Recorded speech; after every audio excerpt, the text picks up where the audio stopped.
ओम श्री परमात्मने नमः। निधये सर्वविद्यानां भिषजे भवरोगिणां गुरवे सर्वलोकानां दक्षिणामूर्तये नमः। गुरुवायुपुराधीशं विष्णुं नारायणं हरिं वासुदेवं जगन्नाथं कृष्णं वन्दे जगद्गुरुं। श्रीकृष्णं वन्दे जगद्गुरुं। गुरुर्ब्रह्मा गुरुर्विष्णुः गुरुर्देवो महेश्वरः गुरु साक्षात् परं ब्रह्म तस्मै श्री गुरवे नमः। హలో అండి, మీకు అందరికీ కూడా గురు పౌర్ణమి శుభాకాంక్షలు. ఎందుకంటే మన జీవితంలో మనం ఈ మాత్రం వెలుగులతో నిండి ఉన్నాము అంటే దానికి కారణం గురువు అనమాట. అది లౌకిక గురువు కావచ్చు, ఆధ్యాత్మిక గురువు కావచ్చు. చిన్నప్పుడంతా మనం చదువుకుంటే మనల్ని ఒక స్థాయిలో తీర్చిదిద్దింది ఎవరు అంటే మన ఉపాధ్యాయుడు. అందుకే కదా మాతృదేవో భవ, పితృదేవో భవ, ఆచార్య దేవో భవ అంటే తల్లిదండ్రి తర్వాత ఆ స్థానం ఎవరికి ఇచ్చారు అంటే నెక్స్ట్ గురువుకి ఇచ్చారు. ఆ తర్వాతే దైవానికి ఇచ్చారనమాట. ఎందుకంటే మొట్టమొదటి గురువులు ఎవరు అంటే తల్లిదండ్రి. ఎందుకంటే మనల్ని తీర్చిదిద్దేది, మన ప్రవర్తన అన్నీ కూడా మన మన ప్రభావం అనేది తల్లిదండ్రుల యొక్క ఇది మన మీద చాలా ప్రభావితమై ఉంటుంది అనమాట. వాళ్ళ ప్రవర్తన కానీ వాళ్ళ నడవడి కానీ అన్నీ కూడా మనం వాళ్ళనే అనుకరిస్తుంటాం. ఆ తర్వాత మనల్ని ప్రభావితం చేసే వ్యక్తి ఎవరు అంటే గురువు అనమాట. ఆ తర్వాత ఒక వయసు వచ్చిన తర్వాత మనల్ని ఒక ఆధ్యాత్మిక మార్గంలో నడిపేటువంటి వ్యక్తి, జ్ఞానాన్ని అంటే లౌకిక గురువులు వేరు, ఆధ్యాత్మిక గురువులు వేరు. మనం లౌకికమైన విద్య దేనికోసం, ధన సంపార్జన కోసం, సక్రమంగా ఏదో మన జీవనాన్ని గడపడానికి నేర్చుకుంటుంటాం అనమాట.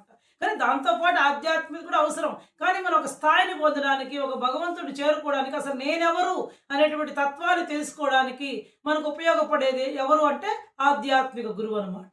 ఈసారి జూలై 29వ తేదీ ఆషాఢ పౌర్ణమి. ప్రతి సంవత్సరం కూడా మనం ఆషాఢ పౌర్ణమి గురు పౌర్ణమిగా జరుపుకుంటూ ఉంటాం అనమాట. అయితే ఈ గురు పౌర్ణమికి ఒక ప్రత్యేకత ఉందన్నమాట. ఎందుకు ప్రతి నెలా పౌర్ణమి వస్తుంది, ఆషాఢ పౌర్ణమికి ఎందుకు అంత ప్రత్యేకత అంటే ఈరోజు వ్యాస భగవానుని యొక్క జయంతి అనమాట. ఎందుకంటే వ్యాసుడే విష్ణు, వ్యాసాయ విష్ణు రూపాయ, వ్యాస రూపాయ విష్ణువే, వ్యాసుడే విష్ణు, విష్ణువే వ్యాసుడు అనమాట. ఆ శ్రీ మహావిష్ణువే వ్యాసుని, వేదవ్యాసుని రూపంలో భూమి మీద అవతరించి మనకి ఒక విజ్ఞాన ఘనిని అందించాడు అనమాట. మనందరం ఈరోజు ఇంత మాత్రం ఉన్నాము అంటే దానికి కారణం ఆ వేదవ్యాస మహర్షి అనమాట. కాబట్టి ఆయన యొక్క జన్మదినాన్ని ప్రతి సంవత్సరం కూడా గురు పౌర్ణమిగా జరుపుకుంటాం. ఆయన ఆషాఢ శుద్ధ పౌర్ణమి రోజున జన్మించాడు అనమాట వేదవ్యాస మహర్షి. ఇంకా అనేక మంది సద్గురువులు ఉంటారు. వాళ్ళనే కాదు, అసలు ఈ జగత్తుకంతరికి ఆది గురువు దక్షిణామూర్తి. ఆయన్ని ఎవరు ఇష్టమైతే వాళ్ళనమాట. అదేవిధంగా శ్రీకృష్ణుడు జగద్గురువు. భగవద్గీత ద్వాపర యుగంలో అర్జునుని నిమిత్తంగా చేసుకుని మానవాళ్ళందరినీ కూడా ఉద్ధరించడానికి బోధించినటువంటి భగవద్గీత నేటికి కూడా నిత్య నూతనమై విరాజిల్లుతూ ఉందంటే దానికి కారణం దాని యొక్క మహత్యం, దాని యొక్క గొప్పతనం, దాని యొక్క పవిత్రత. అది ఏ కాలానికైనా సరే ఉపయోగపడుతుంది. మనం భగవద్గీతను కనుక బాగా నేర్చుకుని దాని సారాన్ని కనుక అర్థం చేసుకుంటే మన యొక్క సమస్యలన్నిటికీ కూడా దాంట్లో పరిష్కారం లభిస్తుంది అనమాట.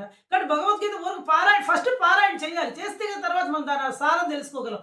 పారాయణ చేసి అంతటితోటి ఆగిపోకుండా దాని యొక్క అర్థాన్ని, సారాన్ని కనుక మనం తెలుసుకొని మన జీవితంలో కనుక ఆచరించినట్లయితే అది మనల్ని ఉన్నత స్థాయిలో తీర్చిదిద్దడానికి ఎంతగానో ఉపయోగపడుతుంది. అంతేగాని చనిపోయినప్పుడు పెట్టడం అనేటువంటి ఇది మిస్తో కాకుండా దాని సారాన్ని మనందరం కూడా అర్థం చేసుకోవాలన్నమాట. ఆ కృష్ణ పరమాత్మ జగద్గురువు, లోకానికి అందరికీ కూడా మేలు చేసే విధంగా, మన యొక్క సమస్యలన్నిటికీ పరిష్కారం లభించే విధంగా మనకి ఆ భగవద్గీతని బోధించడం జరిగిందనమాట. అయితే ఈ ఆషాఢ పౌర్ణమి రోజున ఈ గురువులు, యతీశ్వరులు, పీఠాధిపతులందరూ కూడా వాళ్ళు ఈ చాతుర్మాస దీక్షని ప్రారంభిస్తారనమాట. మామూలుగా మనం ఇంతకుముందే చెప్పుకున్న తొలి ఏకాదశి, ఆషాఢ శుద్ధ ఏకాదశి అని చెప్పి ఆ రోజున శ్రీ మహావిష్ణువు యోగ నిద్రలోకి ఉపక్రమిస్తాడనమాట. అంటే ఈ దక్షిణాయనం అంతా కూడా దేవతలకు రాత్రి ఆయన నిద్రపోతాడంటే నిజంగా నిద్రపోతాడని కాదు, ఆయన విశ్రాంతి తీసుకుంటాడు అనమాట. ఆయన యోగ నిద్రలోకి అంటే భక్తులందరూ ఎలా ఉంటారో అది కూడా ఒక ఆయన యొక్క లీల, ఒక జగన్నాటక సూత్రధారి కదా ఆయన. ఆయన యొక్క లీలలో భాగంగా ఈ తొలేకాదశి రోజున ఆయన శేషపానపు మీద క్షీర సముద్రంలో శేషపానపు మీద పౌడిస్తాడు అనమాట. యోగ నిద్రకు ఉపక్రమిస్తాడు. దాన్ని తొలి ఏకాదశిని, శయన ఏకాదశి అని చెప్పి కూడా మనం చెప్పుకున్నాం. మామూలుగా ఆ రోజు నుంచే చాతుర్మాస దీక్ష అనేటువంటిది ప్రారంభమవుతుంది. కానీ యతి సాంప్రదాయం ప్రకారం యతీశ్వరులందరూ కూడా ఈ పౌర్ణమి నుంచి ప్రారంభిస్తారనమాట. వాళ్ళు ఈ రోజున ఆ వ్యాసపీఠానికి వ్యాస భగవానుడికి పూజ చేసి ఆయన్ని స్మరించుకొని ఈ రోజు నుంచి 2 నెలల పాటు చాతుర్మాస దీక్షని వాళ్ళు ప్రారంభించడం జరుగుతుంది. గురువులందరూ కూడా అది పీఠాధిపతులు ఉన్నారు కదా, శృంగేరి పీఠాధిపతి, కంచికామకోటి పీఠాధిపతి, ఇంకా చాలామంది పీఠాధిపతులందరూ కూడా ఈ చాతుర్మాస దీక్షని ఈ రోజు నుంచి ప్రారంభిస్తారనమాట. కాబట్టి ఈరోజు ఎవరి యొక్క జన్మదినము అంటే వేదవ్యాసుని యొక్క జన్మదినం అనమాట. కాబట్టి ఆయన యొక్క జన్మదినాన్ని మనం వ్యాస పౌర్ణమి లేదా ఆషాఢ పౌర్ణమి, గురు పౌర్ణమిగా జరుపుకుంటున్నాం అనమాట. ఇంకా ఈ వేదవ్యాసుని యొక్క గొప్పతనం ఏంటంటే, ఒకప్పుడు వేదాలు విడివిడిగా లేవు. మనకు 4 వేదాలు కదా, ఋగ్వేదం, యజుర్వేదం, సామవేదం, అథర్వణ వేదం, అవన్నీ ఒక రాశిగా ఉండేవి అనమాట. ఆ రాశిగా ఉన్నటువంటి వేదాలని మనందరికీ కూడా అర్థమయ్యే విధంగా అన్నీ ఒక్క చోట ఉంటే మనం నేర్చుకోలేం కదా. కాబట్టి ఆయన విడివిడిగా వేదాలను విభజించి మహాభారతాన్ని కూడా పంచమ గ్రంథం అని పేరు అనమాట ఇది కూడా. కాబట్టి జయము అనేటువంటిది కూడా దానికి పేరు మహాభారతానికి అనమాట. కాబట్టి ఆ మహాభారతాన్ని రచించినటువంటి ఆ మహాపురుషుడు ఎవరు అంటే వేదవ్యాస మహర్షి అనమాట. ఆయన యొక్క ఇంకో పేరు ఏంటంటే కృష్ణద్వైపాయనుడు అని చెప్పి ఆయనకు ఉండేటువంటి పేరు. ఎందుకంటే ఆయన ఒక ద్వీపంలో జన్మించాడనమాట. అంతేకాకుండా మనకు సప్త చిరంజీవులు ఉన్నారు కదా, ఆంజనేయుడు స్వామి, వ్యాసుడు, వాళ్ళల్లో ఈయన కూడా ఒకడు అనమాట. ఎవరు? ఈ వేదవ్యాస మహర్షి అనమాట. ఆయన యొక్క తల్లిదండ్రులు ఎవరు అంటే ఆయన పరాశర మహర్షి మత్స్యగంధికి ఒక ద్వీపంలో జన్మించాడు కాబట్టి ఆయన అసలు పేరు బాదరాయుడు. వేదవ్యాస మహర్షి యొక్క అసలు పేరు ఏంటంటే బాదరాయుడు. ఆయన వేదాలను విభజించాడు కాబట్టి ఆయనకి వేదవ్యాసుడు అనేటువంటి పేరు వచ్చిందనమాట. ఆయన్ని ఇంకా విష్ణువు యొక్క అవతార వ్యాసాయ విష్ణు రూపాయ, వ్యాస రూపాయ విష్ణువే, వ్యాసుడే విష్ణు, విష్ణువే వ్యాసుడు అని చెప్పి ఆయన్ని విష్ణు స్వరూపంగా కూడా పూజిస్తారనమాట. ఆయన ఎందుకంటే ఆయన చెప్పారు కదా ఇందాక, ఆయన ద్వీపంలో జన్మించాడు కాబట్టి ఆయన శరీరం కూడా ఆ కృష్ణ పరమాత్మ మాదిరిగానే నల్లగా ఉండడం వల్ల ఆయనకి కృష్ణద్వైపాయనుడు అనేటువంటి పేరు కూడా వచ్చిందనమాట. ఇంకా ఆయన యొక్క వారసులు ఎవరు అంటే ఈ వేదవ్యాస మహర్షి యొక్క కుమారుడు మరియు ఆయన శిష్యుడు ఎవరు అంటే సుఖమహాముని. సుఖమహాముని గొప్ప ఆత్మజ్ఞాని, పుట్టుకతోటే బ్రహ్మజ్ఞాని ఆయన సుఖమహర్షి అనమాట. కాబట్టి ఈ విధంగా ఆయన మానవుల యొక్క శక్తికి తగ్గట్టుగా, వాళ్ళు ఎంతైతే గ్రహిస్తారో వాళ్ళ యొక్క గ్రహణ శక్తికి తగ్గట్టుగా ఋగ్, యజుర్, సామ, అథర్వణ వేదాలని 4 వేదాలుగా విభజించాలన్నమాట. ఎందుకంటే ఒకే రాశిగా ఉంటే మనం చదవగలమా? చదవలేం కదా. దాన్ని విడివిడిగా మనకు అర్థమయ్యే ఇది ఫలానికి సంబంధించింది, సామవేదం సంగీతానికి సంబంధించింది, యజుర్వేదం కర్మకాండకు సంబంధించింది, ఇలా ఒక్కొక్క దాన్ని విభజిస్తూ మానవుల యొక్క శక్తికి తగ్గట్టుగా ఆయన విభజించాడు కాబట్టి ఆయనకి వేదవ్యాసుడు అనేటువంటి పేరు వచ్చిందనమాట. ఇంకా 1,00,000 శ్లోకాలతో కూడినటువంటి మహాభారతాన్ని కూడా ఆయన రచించాడు అనమాట. ఆయన ఈ వినాయకుడు ఈ కావ్యాన్ని లిఖించాడనమాట. ఇంకా అష్టాదశ పురాణాలు, మనకు 18 పురాణాలు ఉన్నాయి. ఆ 18 పురాణాలని మరియు ఉత్తర మీమాంసను తెలిపేటువంటి బ్రహ్మసూత్రాలని, ఉపనిషత్తుల్ని, వీటన్నిటినీ కూడా మనకి వేదవ్యాస మహర్షి రచించి ఇచ్చాడనమాట, మనకు అందించాడు. ఇంకా చూడండి, ఆయనకి ఇది రాసినా కూడా తృప్తి కలగలేదుట.